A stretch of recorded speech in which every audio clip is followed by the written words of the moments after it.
Good day all. This talk will examine the feminist approach to the media. While there are many different schools of feminism, this talk will focus on just one, liberal feminism. This is for two reasons. Firstly, because this is the most widely accepted school of feminism, so much so that it is sometimes referred to as mainstream feminism. And secondly, even more importantly, because this is the school of feminism that focuses primarily on culture and the media. For feminists, what matters most about the media is how they impact on gender relations and gender inequality.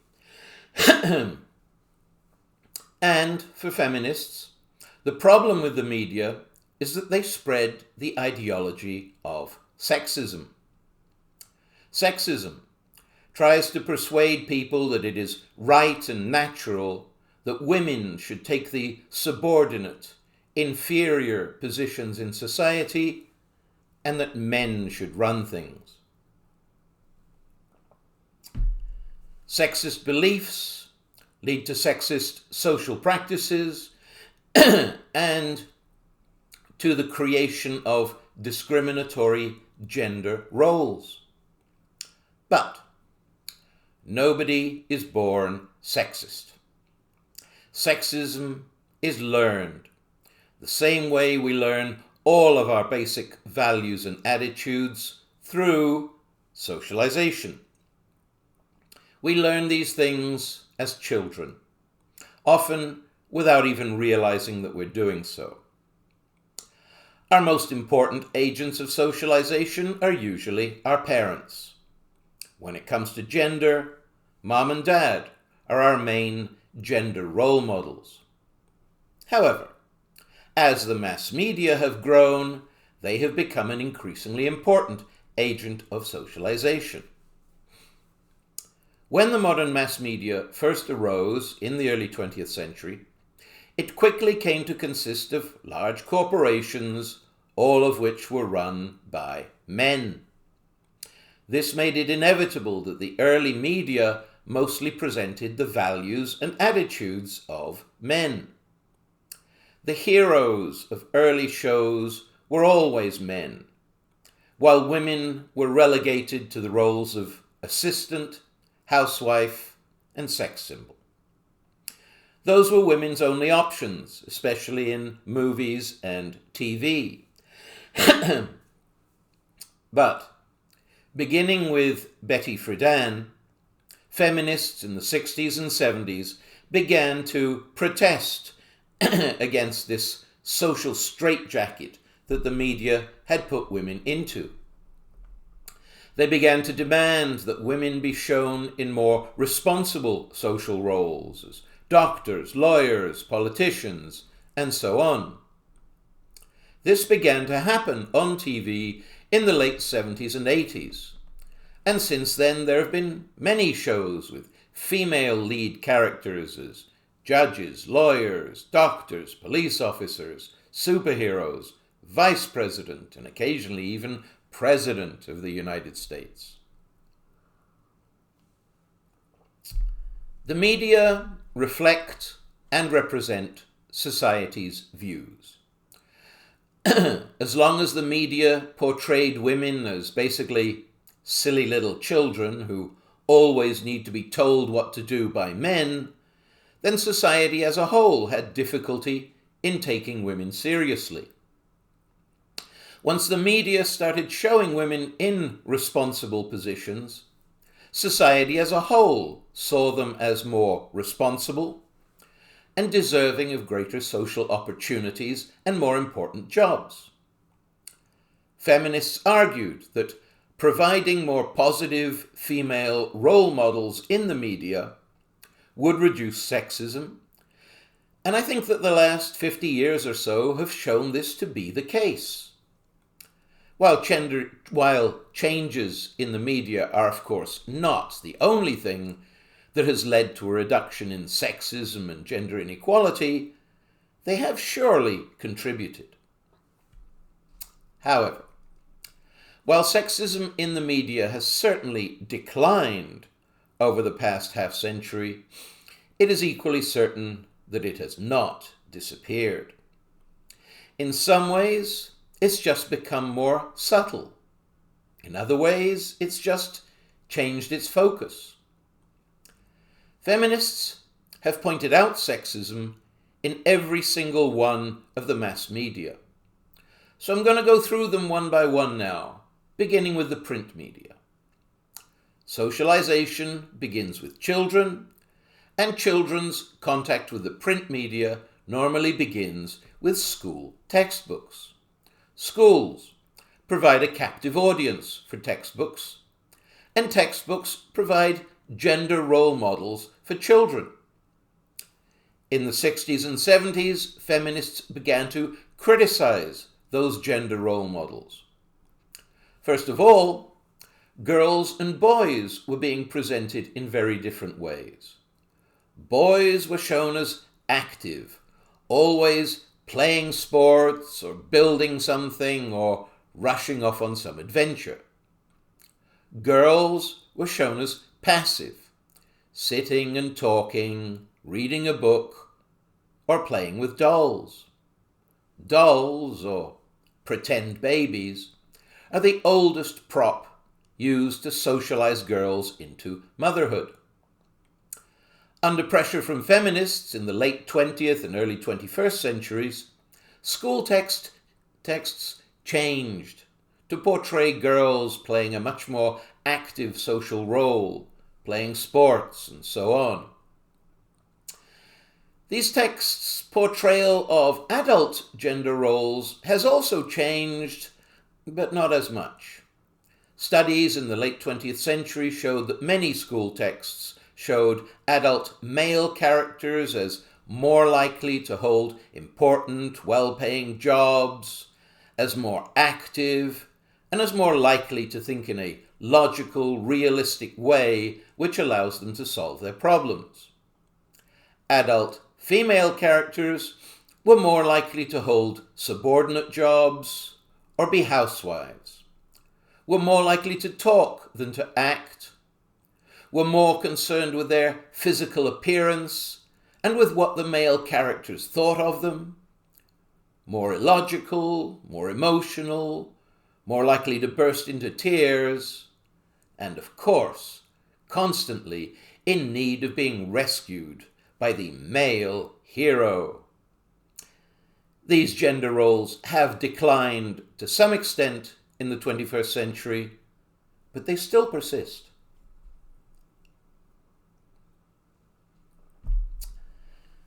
After school textbooks, the next print media that young people come in contact with are newspapers and magazines. Newspapers are run by mostly male editors, and newspaper stories are written by mostly male journalists. Newspapers, therefore, present a mostly male viewpoint. And studies have shown that most newspaper stories are written by men and about men. Moreover, while men mostly get in the news for their own accomplishments or problems, the majority of women who make the news do so only because they're married to a famous man. However, for young people and teenagers being socialized, newspapers are generally less important than magazines. Magazines, especially magazines for teenagers, often spread sexist messages while claiming to be doing the exact opposite. They do this through the same technique I described in my talk on the Marxist analysis of TV. They provide a self-contradictory product. So-called women's magazines or girls' magazines always claim to be supporting women. And so they regularly run articles telling women to be themselves, to feel good about themselves, to maintain a high self-esteem because women can do anything they want to do and be anything they want to be. But alongside these feminist-style articles, there's the rest of the magazine. What does that consist of? Well, it consists of articles about fashions, hairstyles, makeup, diets. In short, how to look good for your man. And it contains endless articles and quizzes and advice about relationships. In other words, how to get a man and how to keep a man. The underlying message here is the opposite of the feminist one. It is that a woman is nothing without a man, and that the main focus of every woman's life should be getting a man. Moreover, the hidden message is that in order to get a man, you must be beautiful. And in order to be beautiful, you must be thin. Normally, about half the magazine consists of ads. And most of those ads feature beautiful, thin, young women.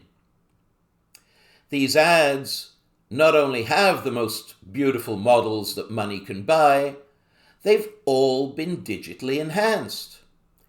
Every square centimeter of every magazine photo has literally been gone over with a magnifying glass. Every blemish has been removed, every zit, even every stray hair.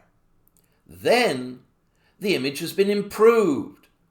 The model is often digitally slimmed down further, all except for her breasts, which are, of course, pumped up. In short, these images are not just selfies. They're works of art, idealized images of female beauty. Now, there's nothing wrong with creating idealized images of female beauty. Artists have been doing that for thousands of years. The problem arises when young girls believe that if they do the things and buy the products that the magazines say, then they will look that good. They won't, because they can't. They're trying to live up to an inhuman standard, a computer-generated image of perfect beauty. When they fail to live up to that standard, they may become depressed. The average teenage girl, comparing herself to these images, can easily conclude that she is ugly, fat, completely unattractive, and therefore that nobody will ever love her. In this way, while claiming to be supporting young women, these magazines actually promote low self-esteem, anxiety, depression, and in extreme cases, even suicidal tendencies.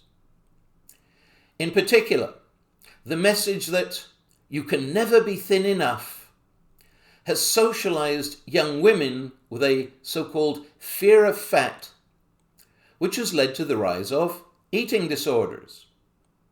Up to the mid-20th century, these were virtually non-existent.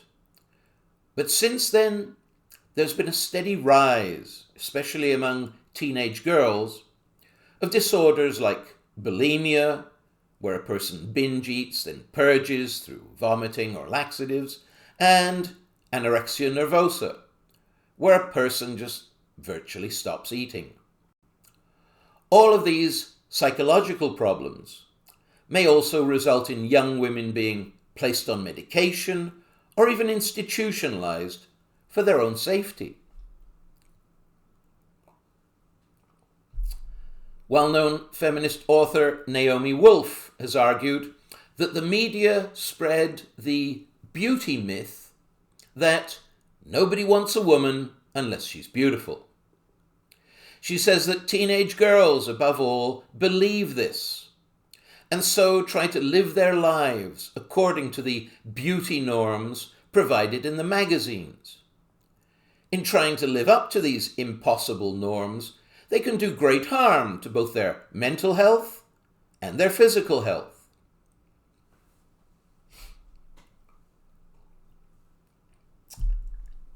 We turn now to sexism in the electronic media, especially TV and movies. This is where gender stereotypes are most evident. The early electronic media created negative stereotypes of women, which have declined over the years, but have not disappeared. First, there is the sexist claim that women are less intelligent than men, as personified in the brainless bimbo or dumb blonde stereotype. The persona that Marilyn Monroe created was perhaps the ultimate dumb blonde, sexy but silly, decorative and good for sex, but apart from that, too dumb to make the simplest decision, and therefore in need of a smart man to tell her what to do and run her life for her. Once the dumb blonde gets married and has a couple of kids, she becomes a different stereotype, the little woman. The little woman is not quite as sexy as she was when she was single, but she's harder working, cooking, cleaning, looking after her family, and above all, looking after her man. She becomes the focus for a whole host of domestic advertisements. In particular, soap operas are so called because they create a world in which everything is about love and family and home, and then in the commercial breaks they try to sell you soap, household cleaners, and other household products. Finally, there is the damsel in distress stereotype. This stereotype tells us that women are weak, even helpless in the face of danger, and so need a man to be their protector. In movies and TV shows, women are about 3 times as likely as men to be portrayed as victims of violence and/or crime.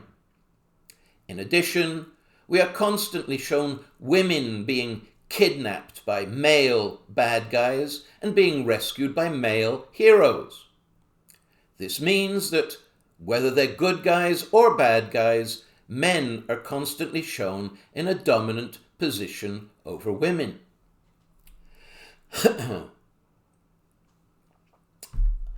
While progress has been made in eliminating these stereotypes, that progress has mostly come in the 2 oldest forms of mass entertainment, drama and comedy. Drama and comedy go back to the plays of ancient Greece, where they were symbolized by 2 masks, one laughing, one crying. In these formats, as I've mentioned before, we have seen a significant improvement in women's roles, with women now portraying doctors, lawyers, superheroes, and so on. However, most of today's young adults spend less time watching these old formats than new formats like music videos. Most music videos are made by male directors, and most of them apparently believe that the only way to sell music is to make a video with lots of young women dancing while wearing as few clothes as they can legally get away with. African American rap videos in particular almost always show these women gazing adoringly at the male rapper as he struts his stuff. So, while some media formats are becoming less sexist, others are becoming more so. On balance, I would argue that progress is still being made towards gender equality, but not as fast as media producers would like us to believe.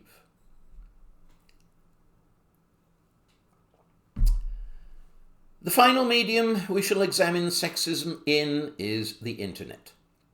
One of the first things the internet did was to greatly increase the availability and consumption of pornography. That consumption has gone down significantly, but internet porn is still widely viewed. Feminists object to porn on the grounds that it portrays women as sex objects and is therefore degrading to women. These objections have led to the widespread belief that feminists are against sex, or at least that they're against sex in the media. But this is oversimplified. While opinions vary, most feminists distinguish between pornography and erotica. They do not object to erotica, meaning erotic or sexual imagery. What they object to are images that connect sex with male violence towards women, male domination of women, even male humiliation of women. Erotica becomes porn when the men start ordering the women around and pushing the women around. The erotic image of the strong, dominant man and the weak, submissive woman reaches its peak or depth with child pornography or kiddie porn. The attraction of children here is that they are small and weak and easily dominated by an adult. Forcing children to do things which they don't want to do and which children are not supposed to do is a power trip, which sexually arouses some men.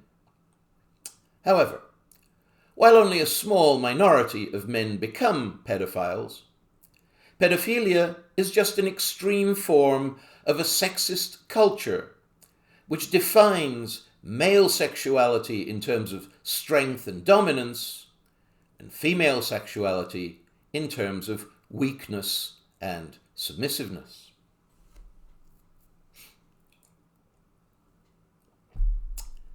These definitions are promoted, perhaps most of all, by something that cuts across all the media we've looked at so far, namely advertising. So, to conclude this talk on feminism, I'm going to look at sexism in advertising. Advertising is full of sexist stereotypes. In ads, men are shown in a variety of responsible jobs, from firemen to cowboys to corporate executives. They're shown doing exciting, manly things, for which they often receive admiring looks from women. On the other hand, women in ads are usually either sex objects or doing housework. The dumb blonde and the little woman. The little woman is used to sell household products. The dumb blonde is used to sell everything else. Advertising executives have said that they're not being sexist because their ads use male sexuality as well as female sexuality to attract the audience's attention. There are male beefcake models as well as female cheesecake models. This is true. However, there's a big difference in the images of male and female sexuality being presented to the general public in ads. What is sexy in a man is to be big and strong. What is sexy in a woman is to be slim and submissive. In ads, men are always shown standing tall, often in heroic Superman-style poses. Women, on the other hand, are generally shown reclining, often even lying or kneeling at a man's feet, sometimes with their heads back and throats exposed, their body language implying both submissiveness and sexual availability. Sexual submission becomes equated with social submission, and the ideology of sexism is reinforced. Despite this, advertising executives always insist that they have no interest in promoting sexism. Their only goal is to sell products. The most widely cited saying in the advertising industry is, "Sex sells." If you put a beautiful female body in your ad, people will look at it. Men will look at it because of the sexual attraction, and women will look at it because of viewer identification, meaning they will identify with the model and believe, even if just a little bit, that if they buy that product, they'll look that good. This is why even ads for products that only women buy, like makeup, tampons, or bras, still feature lots of nearly naked women. Now, nobody would dispute that ads sell products. Of course they do. But that doesn't mean that that is all that they sell.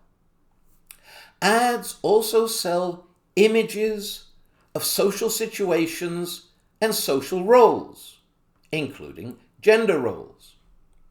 They sell images of dominant men and submissive women. And they sell them over and over and over. Ads are everywhere. Their sexist message comes across by the power of repetition.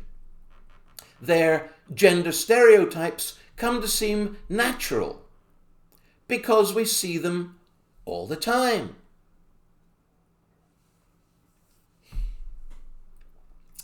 And yet, studies have shown that the great ad industry slogan, "Sex sells," is obsolete. Sex does not sell anymore. Sure, when the media first began to use sex in advertising in the 60s and 70s, then it was new. So it attracted everyone's attention and it sold products. But those days are long gone. Today, there are billboards with giant, nearly naked women on every other street corner, and nobody gives them a second glance. Studies have shown that if an ad features a beautiful half-naked woman standing beside a product, then people, especially men, will look at the model, but they'll just tune out the product. This is something we saw in structural functionist theory. Selective exposure. People look at what they're interested in and ignore what they're not interested in. I would argue that this would happen less if there was a logical connection between the model and the product. If sex was only used to sell products intended to make you sexy, like lingerie, cosmetics, or perfume, then perhaps sex would still sell. But the advertising industry has used sex to sell everything from insurance to skateboards, and so has made it meaningless and ineffective.